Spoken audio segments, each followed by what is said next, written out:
Welcome to the fourth. I'm so glad that you're here, and I'm congratulating you on your pregnancy and honoring wherever you're at and however you're feeling. Some people who are drawn to this program are already experiencing depression and anxiety, and some are not. So I'm just honoring where you're at today. I am Kayla Huzar, and I occupy space on Treaty 4 territory, the traditional lands of the Indigenous people. I acknowledge that this land was taken in colonization from people who were rightfully here before me. I hold space for that, and I hope that you take a moment to honor the land that you occupy as well.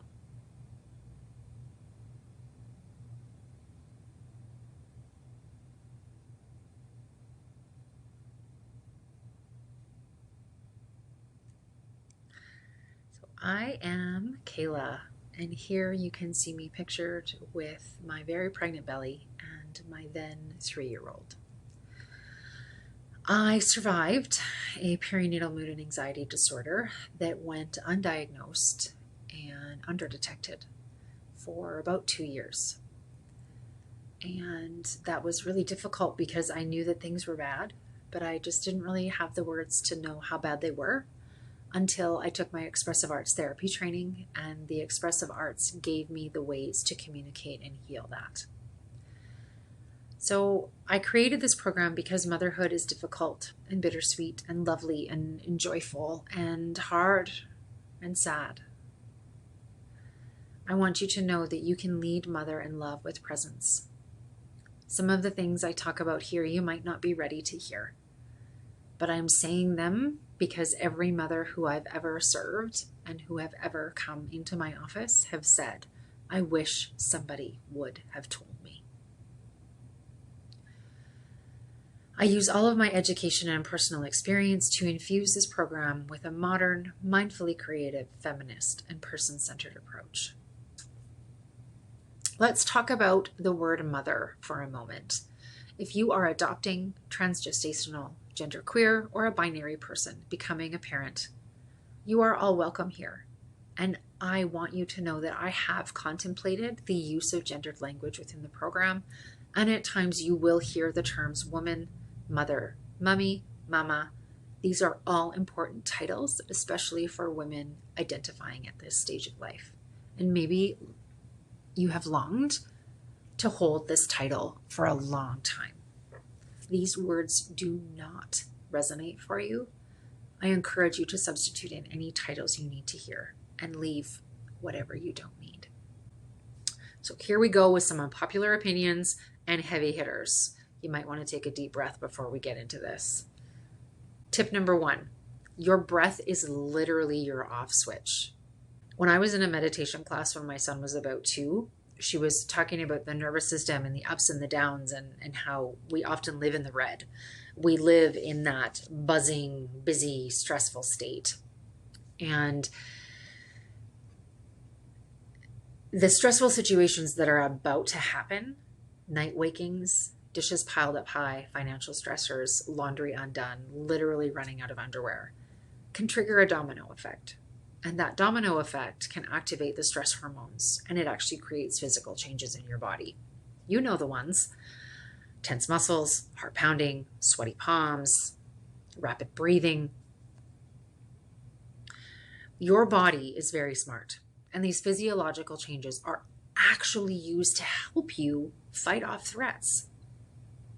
Fight, flee, you know the ones. These stress responses helped cave people literally survive saber-toothed tigers. However, we are not being attacked by saber-toothed tigers.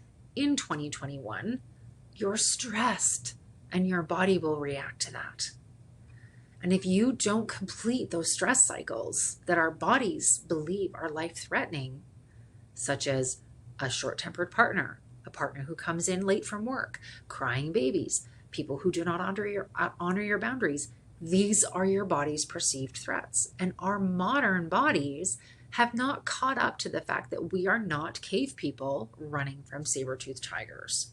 So, chronic stress leads to high blood pressure, And it actually causes brain changes that could be the reason for anxiety, depression, and addiction.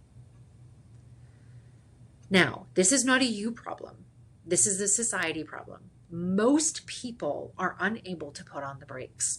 Most people are not taught that process. If you keep your stress levels that activated, it will have an effect on your body. So think about it like this. If you're in your car, you're sitting in a parking lot, and you're in park, and you rev that engine, eventually something is going to snap. Your breath is the off switch. That doesn't mean that in the middle of a heated moment and you're breathing and you're connected to your body and you are still not regulating, that doesn't mean that you're doing something wrong.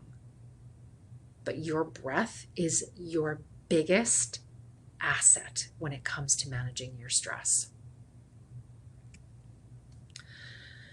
Here are 7 ways to complete your own stress response cycles. And this 7 cycles are from the book, The Secrets to Unlocking Stress Cycle by Emily Nagoski and her sister, whose name I cannot remember right now.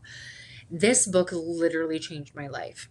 I read it in the middle of the pandemic in 2020, and it seriously changed the way that I was able to move through that stress when I also had a 6-month-old. So, mindful breathing, movement, creativity, allowing yourself to cry, laughing, positive physical affection, and positive social interactions. These are the 7 ways to complete your stress cycles. Hot tip number 2, an unpopular opinion. Anger is a secondary emotion. The anger that you are going to feel is valid. And there are many ways to healthy express anger, some of which you are probably not shown in your childhood. Anger deserves to be felt and honored and moved through your body, just like any other feeling. It is a temporary visitor and it will go away. And right now, I know that it can be hard to imagine screaming at your baby or your partner, or being triggered by dishes or laundry, or simply the question, what are we having for supper? When you are on that last nerve, anger is going to be the thing that comes out. Or maybe it's something that you push down, shove, disregard, disengage from. And a friend asks how you're doing, and you end up crying or yelling about all of the things that are going wrong. And how could tomorrow be any better? This anger, this kind of anger that comes out of nowhere, air quotes, feels different. You can't stop it. It consumes you, sneaks up on you. And before you know it, you're screaming at your baby to go the fuck to sleep. And then you're going to feel shame because you feel guilty for blowing up because you, again, air quotes, should not be yelling at your baby. You should be able to handle all of this. But remember, anger is the secondary emotion. What's really going on is that you feel sad. You feel embarrassed. You feel resentment, guilt, shame, and loneliness. You are exhausted, grumpy, lonely. But anger is how it's going to come out of your body. Because sometimes, honestly, it's easier to explode than it is to cry. It's easier to yell than to ask for what you need. Sometimes it's just easier to shove it all down. And at this point, if you're thinking, oh, Kayla, I won't get angry. I'm much better at coping with life than you think I am. I can't imagine screaming at this beautiful baby growing inside of me. And again, this is one of my unpopular opinions, but it's not if, it's when you have the urge to say these things to your baby or to your partner. And I know firsthand from myself and from many client stories that this likely will end up happening sometime in your postpartum experience. We have led to believe that anger is bad, uncomfortable, and unacceptable. There are 4 ways, simple ways, that we can manage that mom rage, that anger that wells up inside of us. in the heat of the moment, to go inside your body. Take a deep breath. Focus on your feet. Be curious about your needs. Have you been meeting them, or have you been running on empty? Do you have anything left to give, or are you feeling like everyone's taking things from you? Understanding your triggers is huge. Maybe your trigger is when your baby doesn't sleep, or when your pants don't fit, or when your partner tells you that they're going to go out tonight. Walking it back and figuring out why your anger bubbled up in the first place is key. Anger is normal. It's an emotion, just like the rest of them. But exploding will never feel good, and there are better ways to move through it. So later, after the anger bubbles up, bring out your journal and start with, I am your anger, ... and I need ... Also, if you are screaming at your baby to go the fuck to sleep, or screaming at your partner for loading the dishwasher wrong, you need help. You need support. You need to build your capacity. You need to outsource and delegate what you can. And you possibly need to bring in some cavalry. You need to go to a therapy appointment, go to a mom group.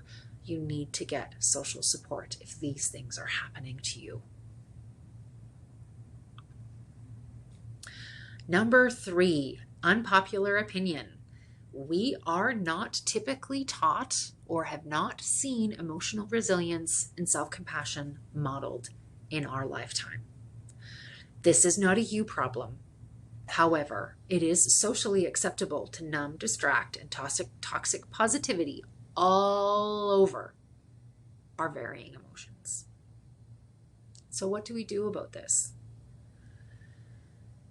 Self-awareness is key in recognizing your moods and the emotions of others. We need to use this emotional knowledge to prevent deep dive into our moods or our emotions from causing impulsive, aggressive, or strange other behaviors. We need to understand that emotions are going to come and go, and to respond to ourselves and other people based on their real emotional state right now. We need to use this emotional intelligence to establish strong relationship and facilitate interactions with the people who we live with.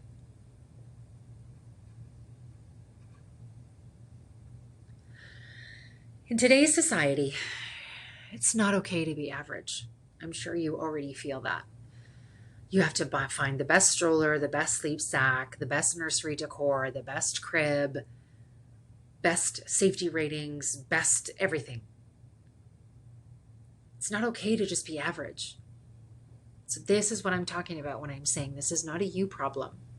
It's just part of our society. And so self-compassion is a way of living that is not assessing whether how you feel or what you do is positive or negative or good or bad. It's embracing this life, this imperfect, messy motherhood life, flaws and all. Self-compassion is self-kindness, connection, and mindfulness. It is not self-criticism, comparison, avoidance, anxiety, and detachment. Kristin Neff has a great self-compassion book and a series of other research that she's done on self-compassion. And so on a bad day, you are so cruel and so harsh with ourselves. We say things to ourselves that we might not even say to someone we don't like. Our self-esteem asks, how am I different from other people, and how are they different from me? And self-compassion asks, how am I the same? How do we have a shared human experience? You are human. You are imperfect. Things are not going to go the way that you want them to. There are things that you are going to fail at. But meeting ourselves with self-criticism is psychologically damaging. And it will detach us from our connection with self and others. Mindfulness is turning towards acknowledging and validating, accepting that we're hurting, that things are imperfect, things are not going the way we planned, and giving ourselves compassion in return. Sometimes our inner critic is so ingrained that we don't even notice the pain we're causing ourselves. So, what do we do about it? We talk to ourselves the way that we would talk to others. We don't compare your situation to another's. You don't compare your baby's development to another baby's development. You don't get wrapped up in who's doing what and who's not doing what and who's doing the best or the most. You are just living in your body and in your life.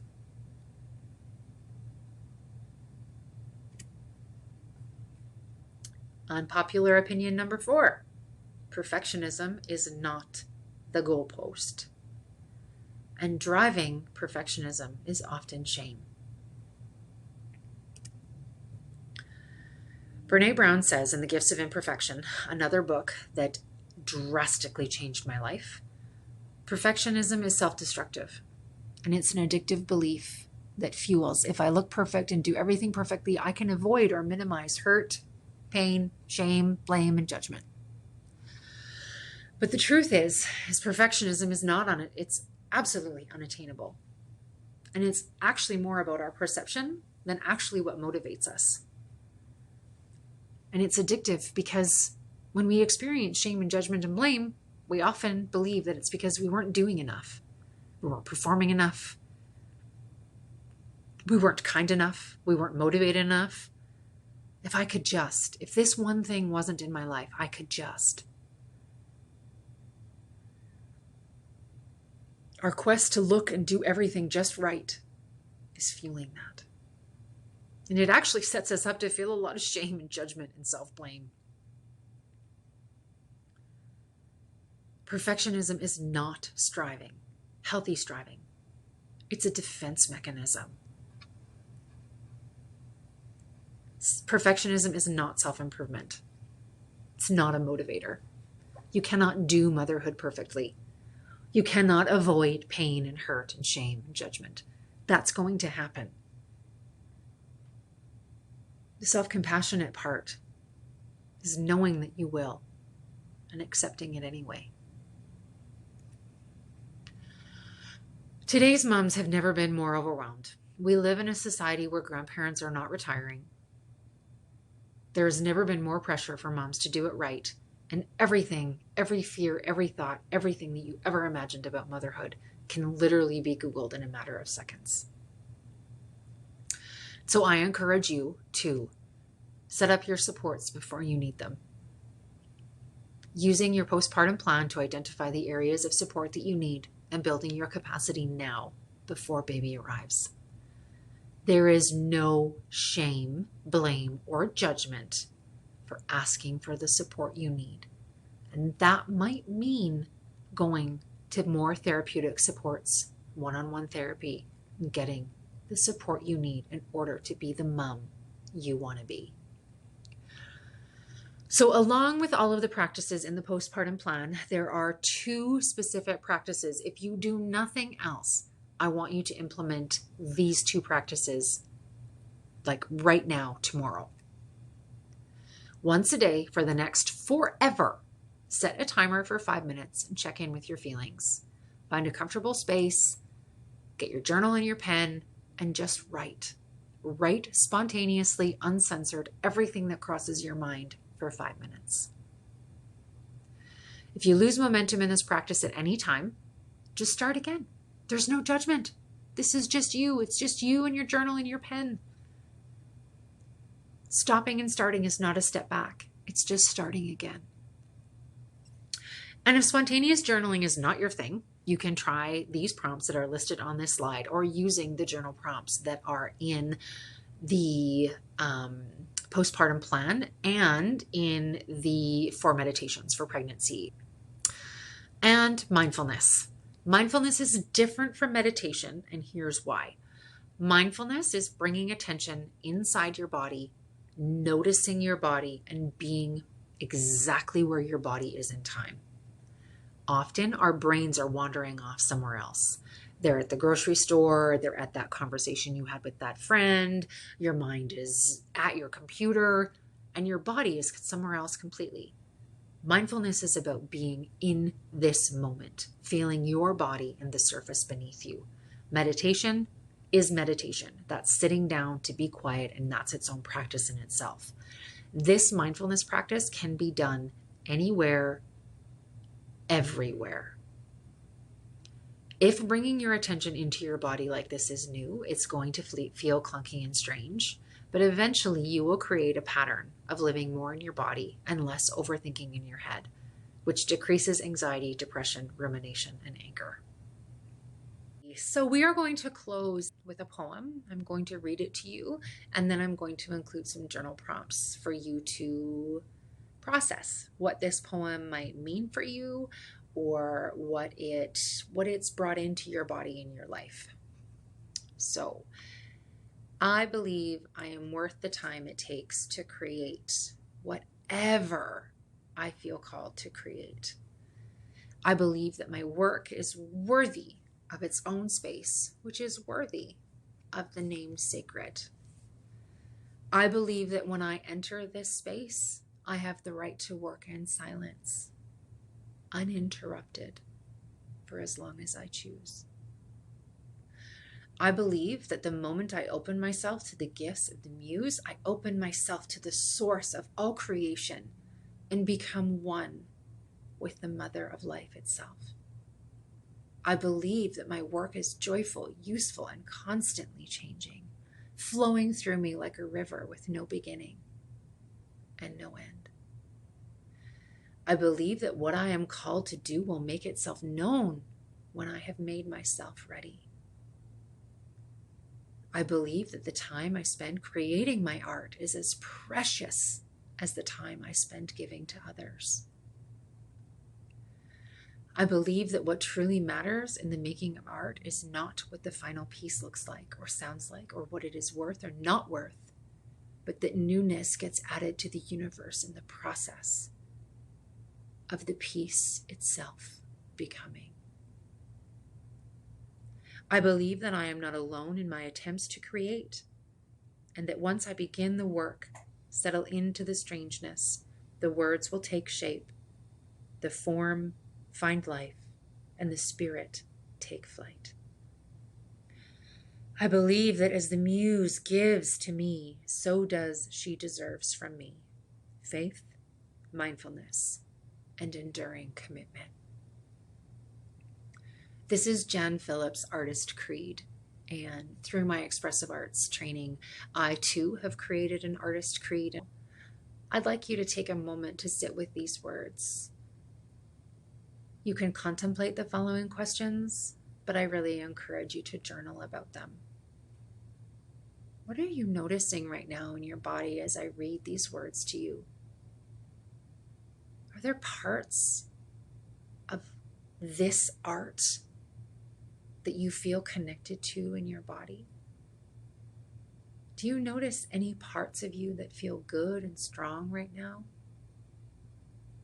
If so, where do you notice that bubbling up in your body? What happens if you stay with that? What happens when you move that sensation up or down? Do you have an impulse to do something after reading this poem? Moving your body, making art, sitting in contemplation, going on Pinterest to find more poems. The creative energy that is running through you is amazing, and it will serve you in your postpartum. It is absolutely incredible. And I believe that by connecting deeper, more intentionally, and with more vivid color and light to whatever sparks your imagination and your life, you are taking foundational steps towards more peace, more grounding, and more ease in your parenting. I do not like the word easy. I will never use the word easy when it comes to parenting, pregnancy. This shit is difficult. And you might feel like I'm a little bit intense about that, and I'm okay with it. I like raw. I like real. I don't like toxic positivity. It doesn't sit well for me. And so I'm here to provide you the opportunities for creativity, healing, clarity, grounding. Because I believe every parent, every person can tap into that creativity, that expression, that honesty. And you deserve that in your life. And so if you do nothing else but just engage with these processes and surrender, just surrender to the fact that you are allowed to create. You are worth the time it takes to create whatever you feel called to create. And that will serve you not only in postpartum, but through the years of parenting. I am just grateful that you're here and that you are taking the steps to include some of these practices now in your pregnancy and into postpartum. So here's where you can reach me if you need to. You can email me, you can contact me on Instagram. I'm most active there, not so much on Facebook. And you can, of course, check out my website if you're looking for additional support in the areas of your perinatal mental health.